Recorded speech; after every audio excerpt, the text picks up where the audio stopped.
სოციალურ ქსელში გამოჩნდა ვიდეო, რომელმაც შეძრა მთელი საზოგადოება და მეც შემძრა სხვათა შორის. დღეს სამეგრელოში სანდრა რულოვსი კი იყრის კენჭს და საუბრობს რაღაცა მეგრელების გულის მოგებაზე, მაგრამ ეს ადამიანია სწორედ ის ადამიანი, რომელიც მისი ოჯახი, რომელიც გამოირჩეოდა განცხადებებით ზვიად გამსახურდია წინააღმდეგ და ეს მას თავის წიგნში აქვს დაწერილი და ამის ციტირება იმ ფრაზებისა მოხდა, სადაც კრიმინალებად მოიხსენიებს ზვიადისტებს, მაგრამ ყველაზე დიდი შოკი იყო ჩემთვის ირინა სარიშვილის გავრცელებული განცხადება, რომელიც იხილა საზოგადოებამ და მე ჩემთვის იყო ეს ნამდვილი შოკი. იმიტომ რომ ეს არის განცხადება გაკეთებული 1993 წელს ზვიად გამსახურდიას კვლევობამდე 2 თვით ადრე. და მე მგონი თქვენთვისაც ძალიან დიდი შოკი იქნება. გთხოვთ გავუშვათ მეხუთე ვიდეო.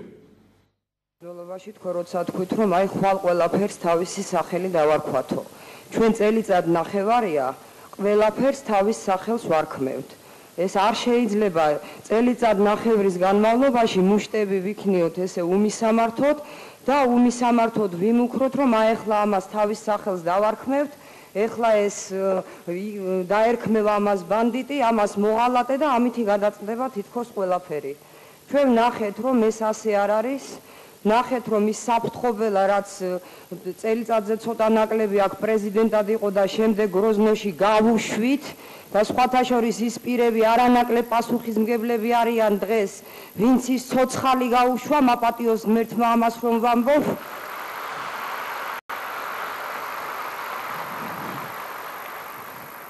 და ახლა ყველაზე ისეთ დროს როცა სოხუმი ეცემოდა, ესეც ყველამ კარგად ვიცით, როცა დასავლეთ საქართველოს პრობლემა დგას მთლიანად, ეს ისევ იმ სიტყვას ვიხმარ საფრთხობელა კვლავ მოიწევს თბილისისკენ და ალბათ სხვა ქვეყნისთვის ეს სასაცილო იქნებოდა.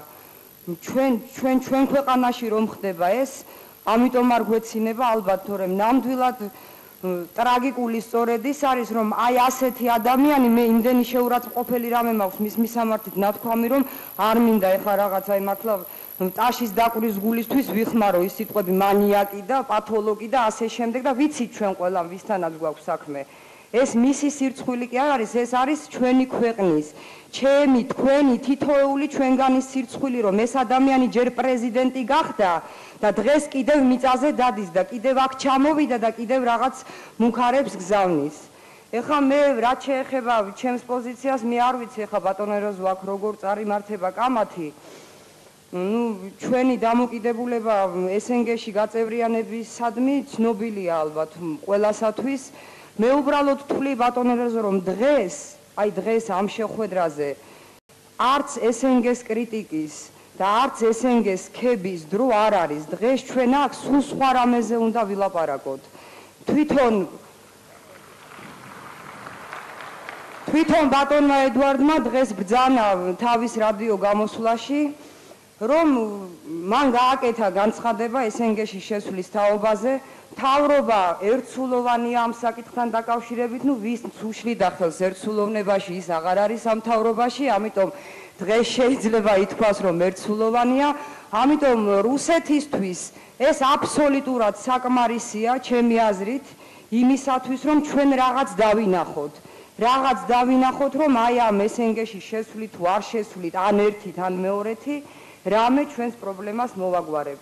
რაც შეეხება ზვიად გამსახურდიას, აი მე როგორც მესმის, შეიძლება მართლა ვცდები, მაგრამ მე ასე მესმის, სანამ ზვიად გამსახურდიას პრობლემა არსებობს საქართველოში, არც SNG-ში შესვლით, არც SNG-ში შეუსვლელობით, არც ევროგაერთიანებაში შესვლით და ამერიკის შტატად რომ მიგვიღონ, არაფერი საქართველოს არ ეშველება.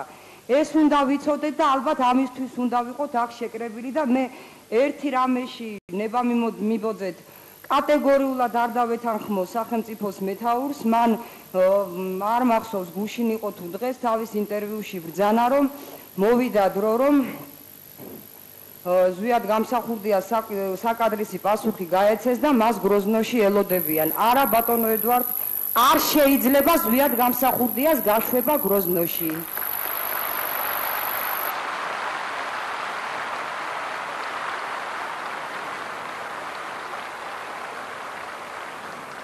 ზვიად გამსახურდია როგორც თავისი ერის შვილი, თუნდაც როგორც თავისი ერის სირცხვილი, უნდა დარჩეს, რა თქმა უნდა, სახეცვლილი მდგომარეობით აქ, საქართველოში და მაშინ ვილაპარაკოთ ჩვენ საქართველოს გადარჩენაზე საერთოდ. მადლობთ.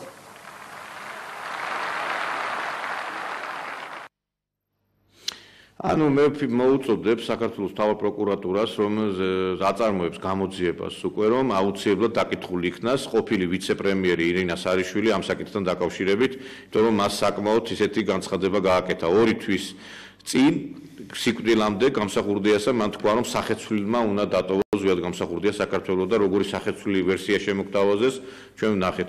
სამწუხაროდ ჩვენი დრო ამოიწურა, შეგახსენებთ, რომ ეთერში იყო გადაცემა სამოქალაქო საზოგადოება, რომელსაც უძღვებოდი მე ნიკოლოზ ჯავანაძე და დღეს ჩვენ სტუმრად ყავდა ადვოკატთა და იურისტთა საერთაშორისო ობსერვატორიის ხელმძღვანელი ბატონი გრიგოლ გაგნიძე. დიდი მადლობა ბატონო გრიგოლ